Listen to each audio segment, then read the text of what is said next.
2004, and we're here in Laconia, New Hampshire, the home of Bob and Joyce Selig. Bob, maybe you could start by telling me about your family background. I'd be interested to hear initially about parents, grandparents, how far back you trace your family and where they came from and that sort of thing.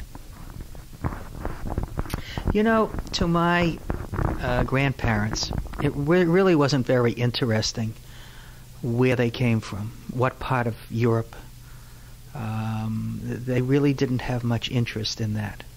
We've been rather unsuccessful in tracing back on my father's side, his family. I know that he came to the United States when he was 2 years old, and his sisters were older. His father and mother came on one of those ships, and I don't know exactly whether it came to New York. I would imagine so. Most of them did. And they came from someplace in, I think, near Minsk. We've been unsuccessful in finding the exact village. On my mother's side, her father was born in the United States. Her grandparents lived in Haverhill, Massachusetts, as did her parents. And I really don't know what part of Europe they came from. That has not been a significant thing. People in that generation were just glad to leave Europe and had no interest in discussing with their children where it was they came from. They were only interested in making a life for them here. So they came, whether it was New York or wherever else, they landed there, and then somehow, I guess the next part of the story... Okay, so my grandparents, the ones who came from the area near Minsk, I think my grandfather left Europe because he was about to be conscripted into the Tsar's army. And when did they come? Let's see. If Dad was 2, so we're talking about sometime about 1910, 1912, in that time frame, before World War I. And they moved to Boston. And my grandmother's family, 2 sisters, also lived in Boston. Interestingly enough, one of those, the oldest son of one of those sisters, Dr. Nathan Brody, after he graduated from medical school, moved up to Belmont, New Hampshire. And totally unrelated, we came to Laconia in 1940. He came to Belmont, I think soon after he graduated from medical school and interned, which would probably be about the middle 30s sometime. Mm-hmm. And so as I grew up in Laconia, Uncle Nathan, a general practitioner, was our family doctor, and interesting that happened. I take it Belmont is... Belmont and Laconia are like right next to each other. Just like Guilford and Meredith are, yes, yeah. So what, in his case, drew him to Belmont, and what in the case of your immediate... Well, I think he came to Belmont because that was a place where he could establish a practice. He was a general practitioner. And, you know, when he first came to Belmont, he did not have hospital privileges. It took a long time for him to get hospital privileges. Laconia Hospital, as it was called in those days, it's now called... Well, then it was called Lakes Region General Hospital, and it's now called Lakes Region... LRG Healthcare. Anyway, Uncle Nathan was denied privileges at Laconia Hospital for many years because he was Jewish. When he came here, they thought he was Irish. The name Brody, they thought was Irish. Mm-hmm.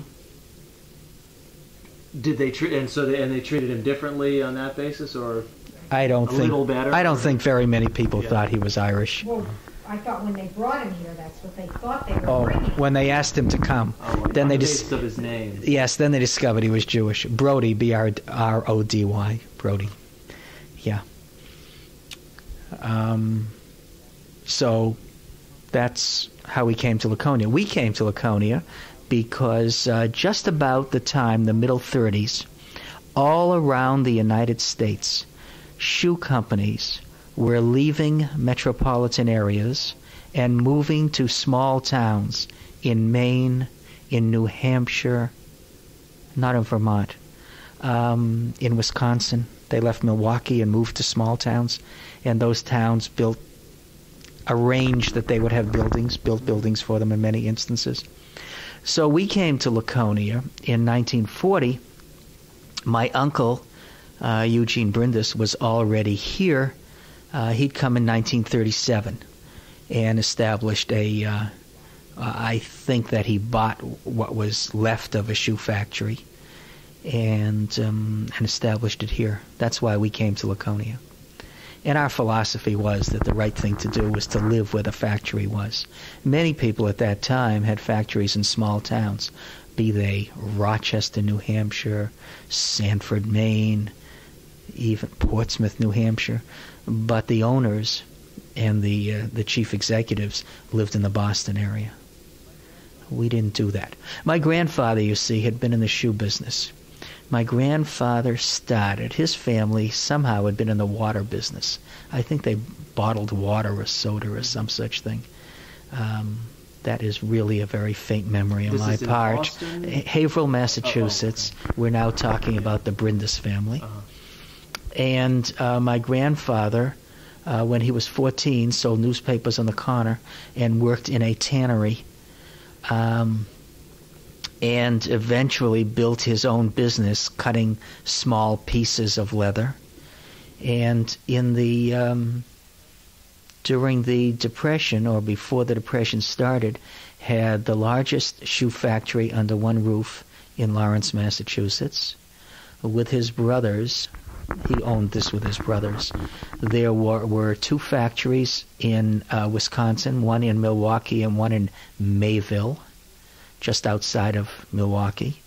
And in Haverhill, there was a leather tannery. It really tanned sheepskins more than leather, more than cowhide, rather, and a shoe factory that made women's shoes. So there was this sort of conglomerate that Nathan Brindis and his two brothers, Joseph and Sam, ran together, and then later their children. And he wanted to set up his children in the shoe business, and he set up his son Eugene in Laconia in 1937, and my father joined him in 1940. My father was originally a math teacher. Boston University, he played varsity basketball and lacrosse and a bunch of other sports. He was the junior tennis champion of Boston when he was 16. Good athlete. So that's how we came to Laconia. Do you know anything about the story of how were these factories in existence and then bought by your family? Or My grandfather and his brothers started all of the businesses that they had. So these were non-existent entities that were brought into existence that way. That is correct. And then my grandfather came to Laconia again in 1940, and he had closed his factory in Lawrence at that point in time and sold the interests in the Milwaukee division and the Haverhill division to his brothers. So in that relatively early time, what was the Jewish life? Well, in Laconia, there was a Jewish community. In 1937, they actually got together and built a synagogue on the location that it is now at 210 Court Street. Before that, they used to meet in a church, and before that, they used to meet in some kind of a hall. But in 1937, they put together enough money to actually build their own building. We've modified it several times. In 1955, we added a community center. And just a couple of years ago, 2001, I think, we added a classroom building. But that congregation had been pre-existed. That is correct. There were several families who came here and brought their relatives. There was one family who were in what I call the junk business. I guess they bought things and sold them from trucks. Old Mr. Alterman and his wife, Kelly Alterman, who eventually had an Army and Navy store. Ben Korn, who was married to the sister of Kelly Alterman. His real name was Kalman. I suppose that's the English version. That's Ben Korn, who was in that business. Joe Zeberg, who was married to Becky, another sister. So Joe and Kelly and Ben were all married to sisters. Anyway, they were here in Laconia. There was a Sneerson family in Laconia whose son eventually went to Harvard Law School and eventually became a district court judge here. Very well thought of. There was a Rosen family that ran a clothing store. There was a Ween family that ran a clothing store. There was a Max Shohan whose son became an orthodontist. And Max was in the same kind of business, buying and selling things.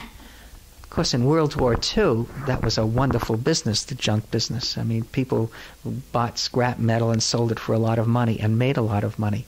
There was an interesting man in Laconia whose name was Isaac Sikansky, who supposedly was in a lot of different businesses and used to carry his money around in his high hat. And this is all at the same time. In the 30s and the 40s, these people all coexisted. And we came into town at that time. There was a man, I don't know what Sam Kamen's business was. He eventually he owned a lot of real estate and moved to Manchester where he bought more real estate. His son currently owns the Dunkin' Donuts franchises in and around Manchester. There was a family who were in the meat business, meat packing business, or meat cutting business. Yeah, their name was Shapiro. They left Laconia sometime in the middle 40s and moved to Manchester. That's the big city. And developed a large business, which they very recently sold. They were in the meat business. They supplied packaged meats and meats to people who catered at college cafeterias. That developed into a rather large business. So there are people who were in Laconia and left Laconia. It was yeah, I mentioned them. It was certainly an eclectic group of people. I have some wonderful memories of them together in shul, as we called it then, in the synagogue, and their voices and the various things that happened with them. They were all, as we would say, characters in their own right. Next question. And maybe you could talk a little bit about how these people and your own family were received among the, presumably the non-Jewish majority. Was this? It sounds like there was a fair number of Jewish families. Did the Jewish families more or less cluster socially among? No, there was a small number of Jewish families. We're talking, I don't think there were 30 Jewish family units, including the three sisters married to Altermans.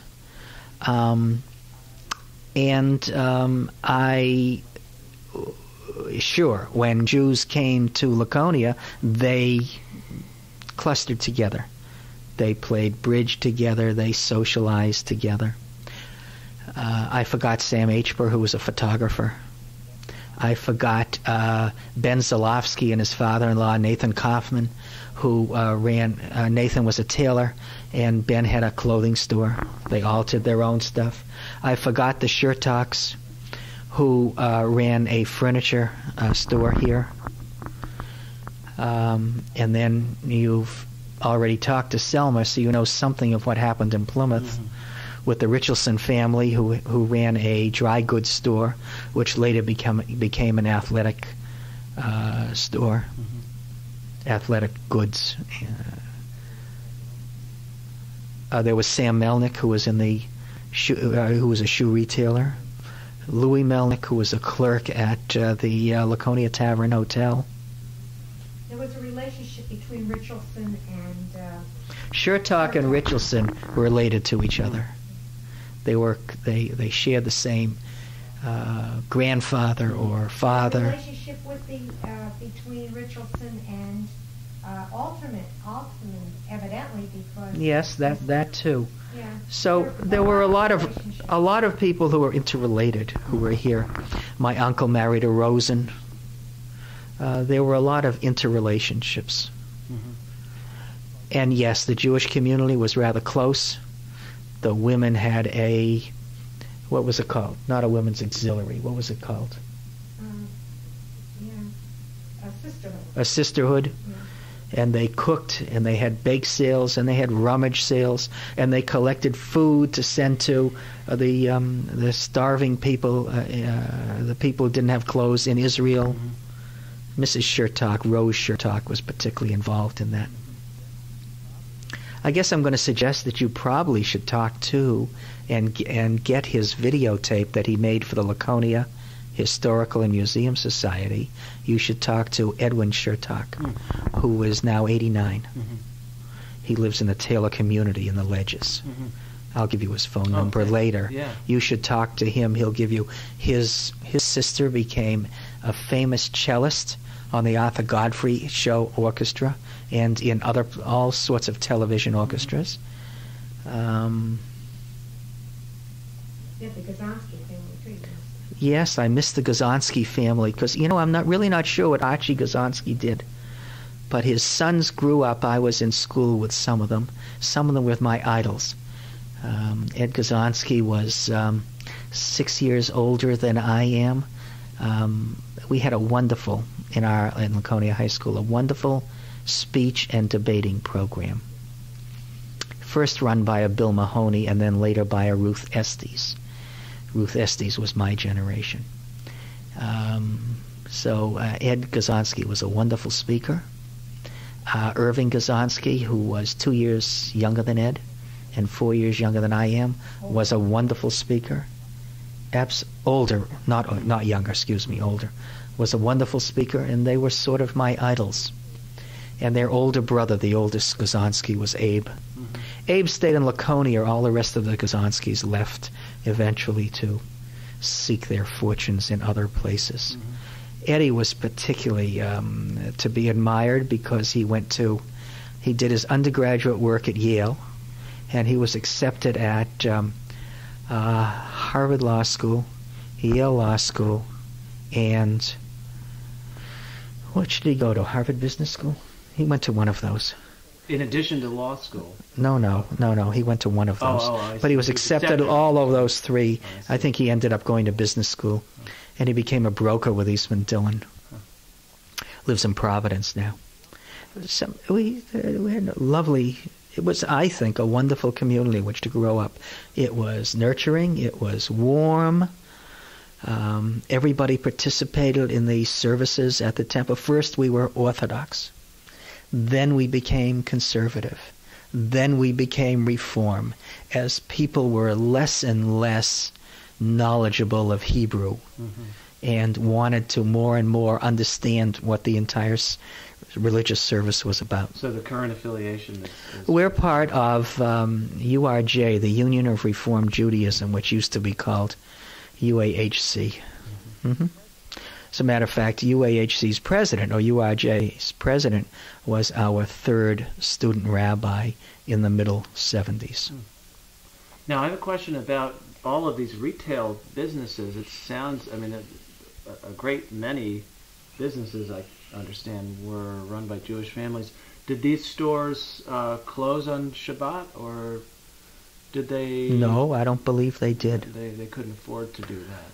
I don't believe that there were very many people who were really Orthodox. It was there at that time. There was a kosher butcher in Manchester, which is an hour away now. It was more than that away then, and they could get kosher meat and kosher food. There is no kosher butcher there now. One has to go to Boston or New York to get kosher food. or West Hartford. No, I don't believe that they were that observant. I believe they understood they had to make a living. And they were in a non-Jewish area. This was not a shtetl in Brooklyn or Yonkers or some part of New York where your only customers were Jewish. Here, all the customers were not Jewish. Yeah. Well, I was surprised to hear. I think just a few years ago I was interviewing some people in North Adams, Mass, who were also this litany of all of these businesses run by Jewish families, and apparently at a certain point there were so many businesses in downtown North Adams that people just assumed that they couldn't. The non-Jews assumed they couldn't shop on Saturdays, but that was not the case here. To do.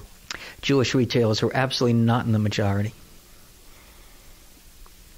Now, in terms of I don't know the word Yiddishkeit, that Judaism and Jewish culture are observed in the home. What did you grow up with in your family?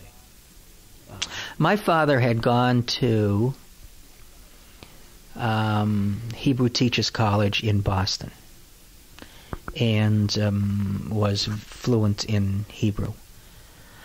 Not spoken Hebrew as a language, but prayer book Hebrew. And was a teacher in our religious school for some years. I think like most other families at that time, and I guess my earliest memories would probably be at the end of World War II. At that point, I guess I was about 10. And we certainly went to synagogue, and we were practicing Jews, but we certainly did not observe all 613 commandments as they pertain to food. I told you it was difficult to get kosher food. But your mother kept kosher early on. Indeed, that's possible. I have no memory of it. She would have to tell you that. She's 91 today. Was the language spoken in the household? No, there was no Yiddish spoken in our household. And I don't think there was in very many of the households in Laconia. I think that we all tried to be very American, not to be part of a different kind of group. But the parents knew Yiddish, because your mother can go to a Yiddish play and knows Yiddish. She can sit at a Yiddish play and enjoy it. Yeah, we certainly did not. I take it that outside the synagogue, though, your exposure socially in public school and so on would have been largely mixed. Well, let's talk about how many there were. In my class happened to have a lot of Jewish people. There were 5. One in the class after me. One in the class before me. 2 in the class before that.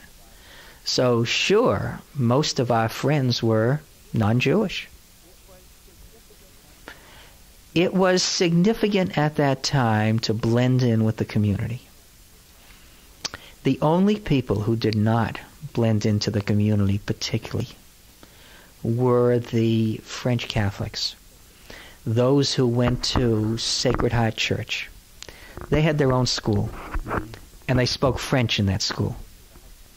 And as a matter of fact, it went all the way through to high school. The brightest of the people who went through there left there at the 8th grade and came to Laconia High School. But they maintained their own language, and French was spoken in those homes. I suppose it's because of that I decided that French was going to be my language, not Spanish. On the other hand, one of my very good friends, Nathan Brody's son, who also became a physician, a pediatrician in Laconia, is now retired from that, was involved with Spanish, went to Mexico. Who knows why? But certainly all of the Jewish kids I know wanted to be part of what went on in the entire community. Many of them played baseball. They tried to cut out of religious school to go Hebrew school, to go play baseball. Their mothers found them on the field and brought them back to the religious school sometimes. And was the pattern for kids in these families to stay in Laconia after high school, or did most of them go off to college? Jewish kids? Yeah. As far as I know, every Jewish kid I can think of went to college of some kind. Mm-hmm. Higher education was very, very significant among the Jewish families of which I am aware. And they were pushed to go on and move upward. It was important to be educated. But did they come back to Laconia? No, a very few came back to Laconia. Only those who had businesses here. Ed Shertock, after he went to University of New Hampshire, came back to Laconia because there was a furniture business. Abe Gazonsky came back to Laconia, went to work for Scott and Williams, and later worked for us at Laconia Shoe Company. Spencer came back. Spencer Brody came back after Tufts Medical School, after interning, after being in the Air Force, came back to Laconia to be a physician. Sid Shohan, yes, who went to Tufts during the program during World War II. The government sent him to school, and he was actually in the Navy. And I think he served a couple of years as a dentist, became an orthodontist, and moved back to Laconia. One of Ed Shertock's brothers, Martin, came back to Laconia. The harpist, Pearl, did not. Benson, who went to MIT and got his doctorate there, did not come back to Laconia. None of the other Gazonskis came back to Laconia. The Alterman kids got married and lived someplace else. Melnick's came back and ran the company. Yes. Michael Melnick came back. He went to Boston University. He came back and ran the shoe company, finally into the ground, and lost it, and went to and then left Laconia. And you, I take it. I came back because I had a business here. Yeah, this was the. And my brother came back after graduated from Syracuse in '64 and went into the Air Force and was a command navigator over Vietnam in B-52s, and came back to Laconia after my father died in '69 and went into the business. Yeah. But if there wasn't a business here, most people did not come back. Barbara Fellman, that is a Zalowski, came back to Laconia, and she and her husband ran a clothing store here for many years. But that's probably about it in my generation. So if you look at the Jewish community that exists here now, I take it that in your case, there's some carryover from that earlier generation, but, if you look at the people who attend your synagogue now, how many of those people, or what proportion of those people have roots that go back as far as yours? And where do they come from? Yes, well, my mother is here. She's 91. Ed Shertock is here. He's 89, and his wife, Polly, is here, and they have a daughter, Freda, whose husband is a lawyer. She works for state government in Concord. They live here. Brody's are here. Yes, Spencer Brody is still here, retired. He's here. And Laurie Pulowski is an alternate. Laurie Pulowski grew up in Manchester. Her mother moved to Manchester. That's an Alterman, third generation. There may be a and lives here. Actually, there are more in Concord, in Plymouth, who are second, third generation than her. Really? Who? Well, you get Jimmy and David and Neil and. Oh yes, that's true. And some Richardsons, even though they're not related to our temple. Yes. They're percentage-wise, they are. Yes, I used to look at the old members of the congregation who probably were a lot younger than I am, and think, boy, what characters. What interesting people. And now I guess I'm one of those characters. So now, who are the newer people? Well, some of them are physicians. What do the others do? One of them is the executive vice president of the hospital. Their wives, obviously. Plymouth has a wonderful advantage. They have Plymouth State University, so there are a lot of members of the faculty. There must be 7 or 8 members of the faculty who live in the Plymouth, Rumney, Ashland area, and who are members of our congregation. And then there's some people who have retired, more or less retired to the area, who have become involved with this, connected to this. Well, there are people from New Jersey who have bought second homes here, in some cases large ones, on the lake, and are members of our congregation, or Wellesley, or they bought second homes and now they're first homes, like Lesburg and Kramer and Fleischman. That's. Mm-hmm. Are you getting all of this? Yeah. Good. Yeah. Now, I guess I haven't asked if you have kids. Yes, we have 3 children. The oldest is 41, and the twins are 37. Mark, the oldest, lives in Dobbs Ferry, New York, where he works for Bloomingdale's. He commutes into the city every day, New York City. Eric is an attorney in St. Louis, and Scott works for Yale University, coordinating emergency service education for the Department of Homeland Security. And he lives in West Hartford. But I take it they were all raised here. They were all raised here. They went. 2 of them went to. One of them went to Brown, as I did, in Providence. 2 of them went to Emory in Atlanta, and then graduate school in St. Louis. Mm-hmm. And there really isn't a business or anything for them to do here, and so they're not here. What was your sense of their experience of being Jewish in a community like this? I mean, was it? Well, I don't know that I can really tell you what their sense is. They'd have to tell you what their sense is. But I can tell you that all 3 are members of congregations, and their children go to religious school. And we've just had our first bat mitzvah of our oldest granddaughter, who was 13 at the end of January. So it carried over. Yes, we have 9 grandchildren, and I would expect that they will all be mostly bat mitzvahed. Only one is a boy. Mm-hmm. Yes. And they go to summer camp, Jewish summer camp.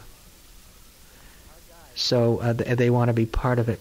Our guys, the 2 who went to Emory, were counselors at Camp Barney Meditz, which is part of the Atlanta Jewish Community Center. Yeah.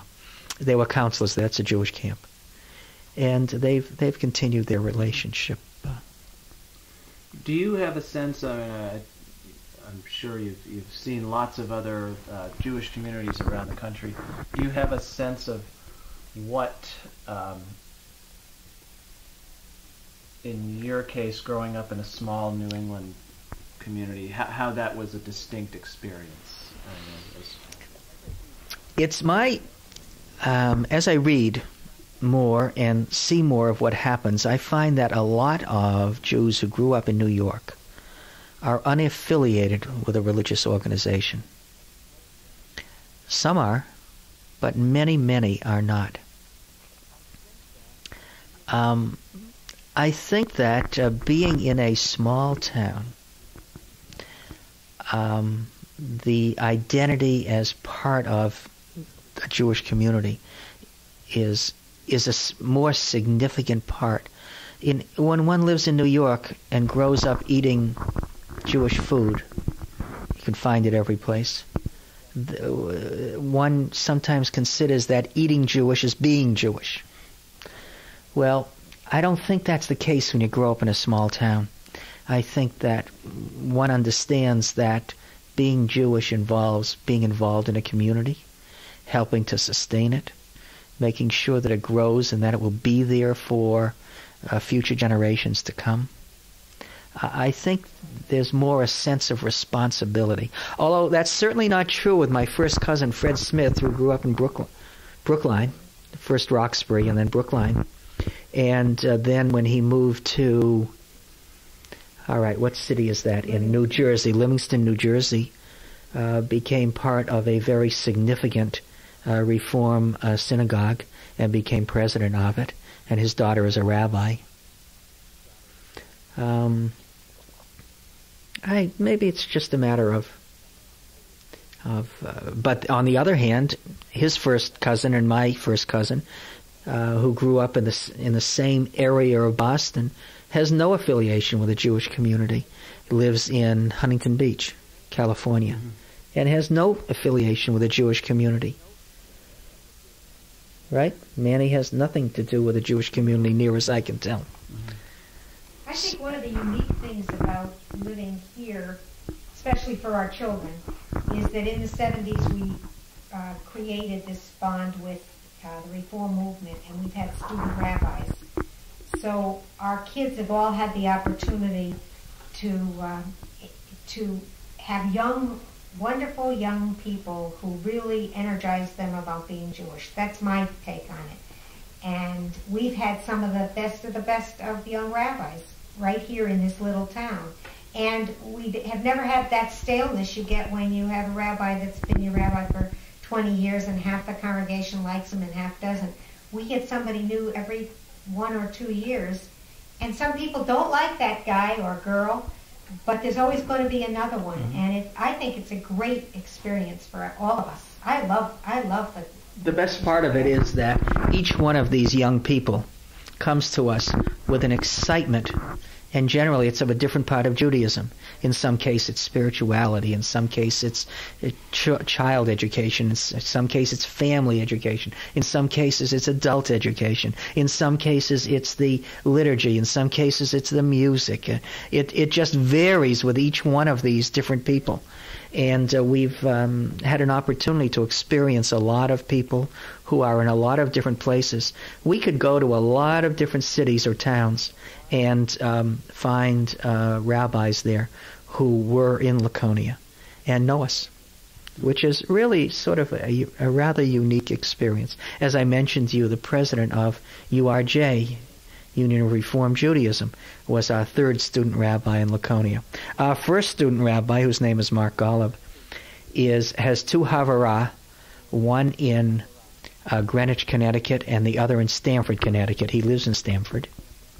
And Mark also, with his brother, owns and runs, his brother's an attorney, owns and runs a Jewish television station on cable aimed specifically at Russian Jews. I believe it's in English, not in Russian, but it's aimed specifically at them. And Mark has had a radio program. What was his radio program called? L'chaim, which has been played in major markets, New York and other major markets. We've stayed very close with Mark. He was our first student rabbi.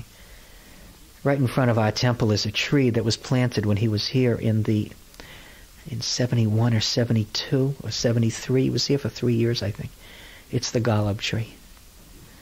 I just trimmed a branch from it because it was rotting away. At any rate, it's 30-something years old.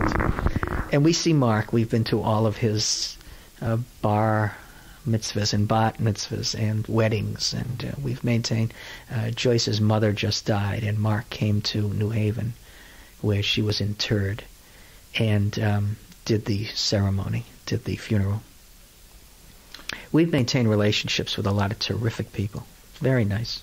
Has the synagogue had a long-standing or any sort of relationship with the other houses of worship in the town? I mean, does it participate on an equal footing? Well, that's interesting. Not for a lot of years, but in recent years, Joyce has been our delegate. I guess it's the last 4 or 5 years. 5, 6? Yeah, before I did it, Bernie Saul did it for a Okay, long time. so somebody was the representative to the Laconia Ministerial Association. and created a relationship with ministers and priests. Joyce does that now, and sometimes there are. Well, Joyce can tell you better than I can. Yeah, that would be. We have a lot of interfaith services. We have a Thanksgiving service, and there's always a Jewish component. Yeah, that would be great. Thanks. There's always a Jewish component to the interfaith services. So we have had the interfaith service for Thanksgiving at the temple, and if it's not at the temple, we're always part of wherever it is. And then I serve also on the spiritual care committee at the hospital with the chaplain of the hospital and the other religious leaders in town. If we had a rabbi here, it would be the rabbi serving on that, but I take the place of being the rabbi for that event. And we're about to have there's something called Sister Lakes, and there's Lake Winnipesaukee has been made a sister lake with Lake Kinneret.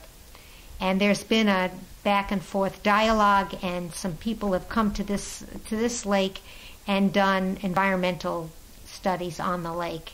It was started by somebody named Jim Braver.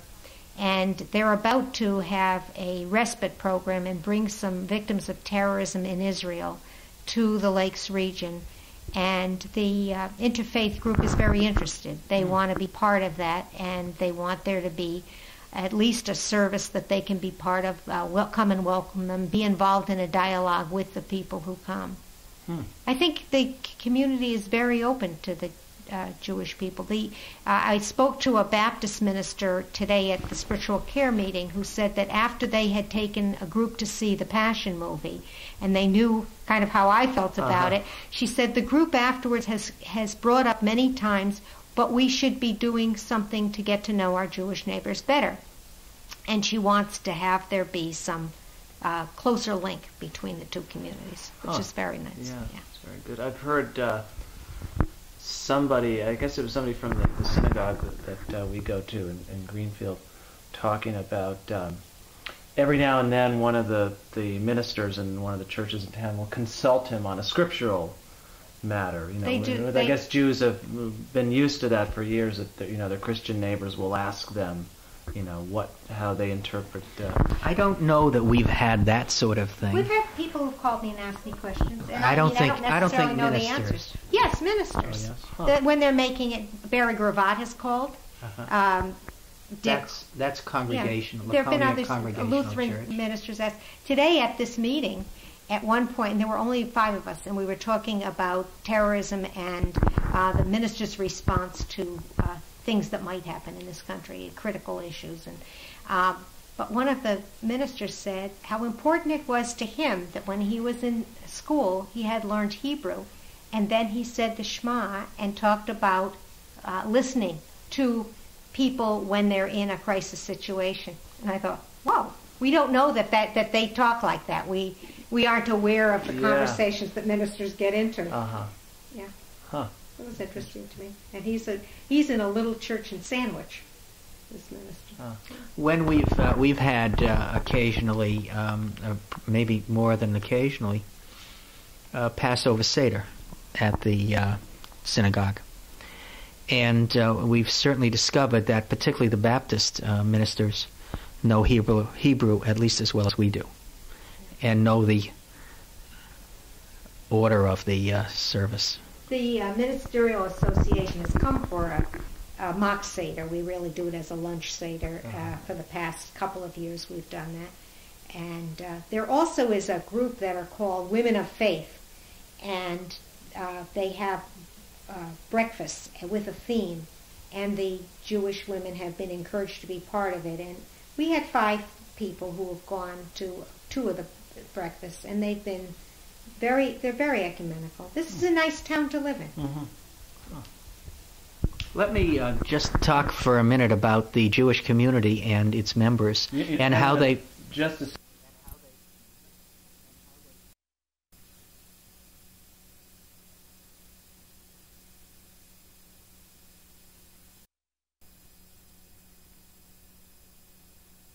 and the individuals in it and their relationship with the city of Laconia and the surrounding community, because I think that's interesting. I mentioned briefly before Judge Bernard Sneerson, Attorney Bernard Sneerson, and the fact that he was a district court judge. I've talked about Edwin Chertok, who's 89, who was a mayor of Laconia, a city councilor, and a county commissioner, an avid Republican. Nat Kesson, who came here, who introduced me to, you were listening to it earlier, to big band sound and jazz when I was a kid in high school, was one of the founders of the New Hampshire Music Festival. Harold H. Burr was a city councilor. I chair the Board of Trustees of of Laconia Public Library, and I have for 6 years. Tell me others who've been involved in the community. Peggy. Yeah, my sister Peggy is the Director of Adult Education for the Laconia school system, and has been for 20 years, or more than 20 years.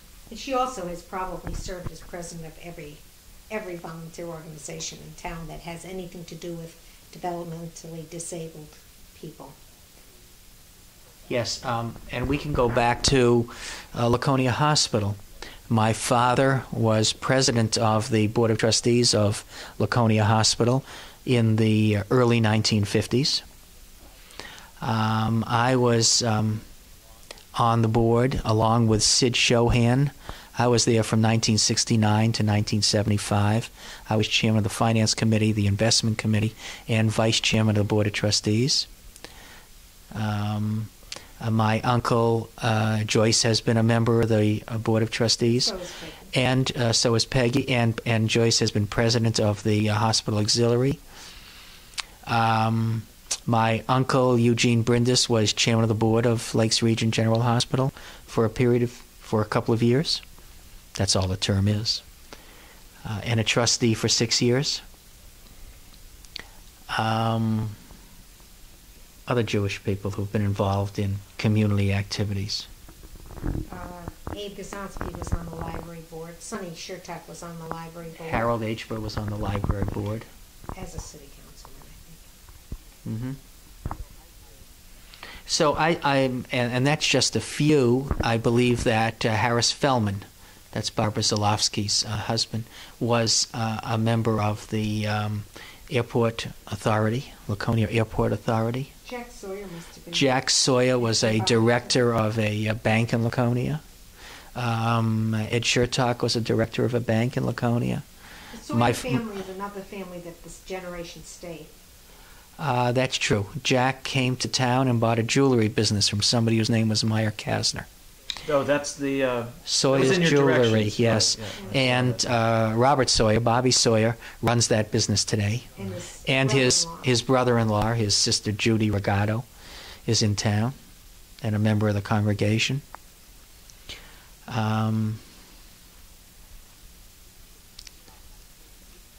I think disproportionate to our numbers, Jews have been involved in community activities and influential in them.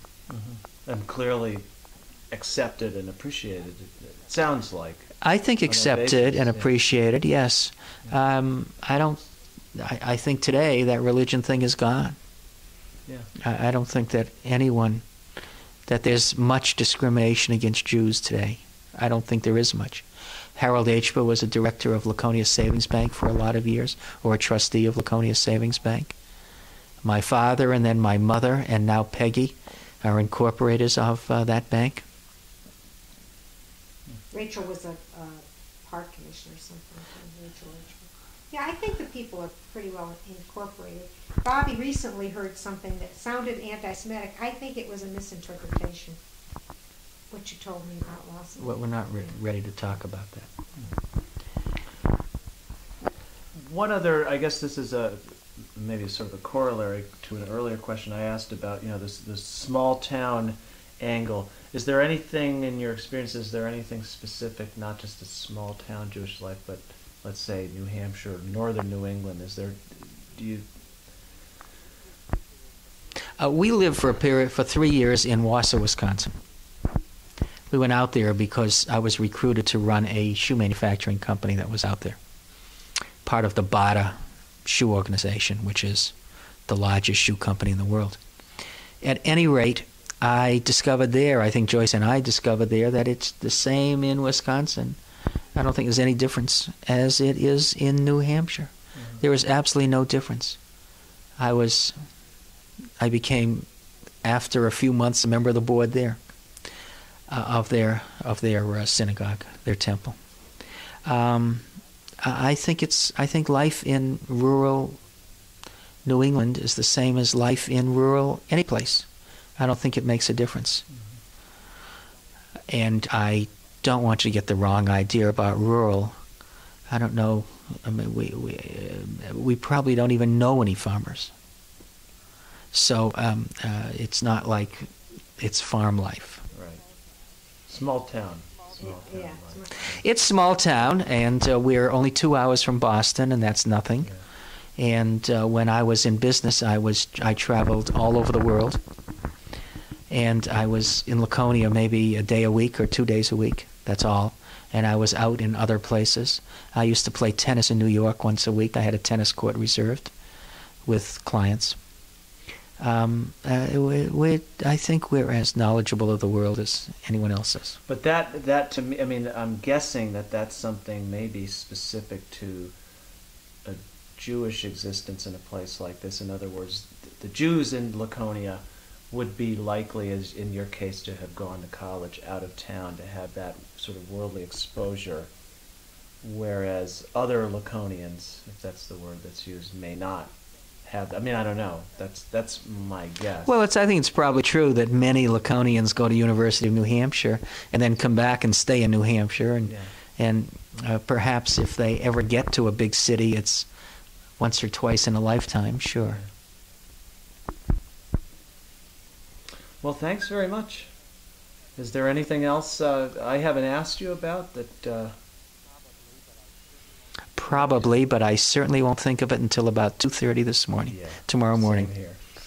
That's how that happens. One thing I can think about is that as a religious school, this little town has had a pretty... I taught religious school here in Concord, in Wausau, Wisconsin, in Manchester, and then back here again. And what I am very impressed with our little religious school, run all by volunteers, and the dedication and the knowledge that they bring to it. It's very special to me. And I was working in Manchester where I was fairly well paid for the hours that I worked. I think this works just as well. Hmm. Well, there is one other thing, and that's after we left Wausau, it was the beginning of 1989, we looked at each other, Joyce and I, and said, well, where do we want to go now? I had sold the company and sold myself into a tin parachute. And we said, well, let's live in the big city. And we moved to Manchester, New Hampshire. Uh-huh. We lived there for 8 years. I succumbed to an invitation to lunch one day and eventually became president of the... where I was invited to be, and eventually became president of the Jewish Federation of Greater Manchester. And I think that Manchester, even though it's a city of 150,000, give or take, is exactly the same as Laconia. There are the same cliques. There are the same problems. Everything, I think, is exactly the same there. As it was in Wausau, Wisconsin, or is it as it is in Laconia, New Hampshire? I don't think anything is any different. I think both of the small towns are far better than the big city, actually. Yeah, we actually love Laconia. I love Wausau also. It was a nice place, lovely community. Where is that located? Wausau is in north central Wisconsin, approximately 5.5 hours north of Chicago. Uh-huh. 4.5 hours north and west of Milwaukee, So About it's out 2.5 there. hours from It's Town. up there, Yeah. yes. Yeah. My stepfather grew up in Neenah, Wisconsin. Oh. Uh-huh. And, you know, also, I guess, had, the relatively small town Jewish experience. Sure, and we had the same experience in Wasser as we have here.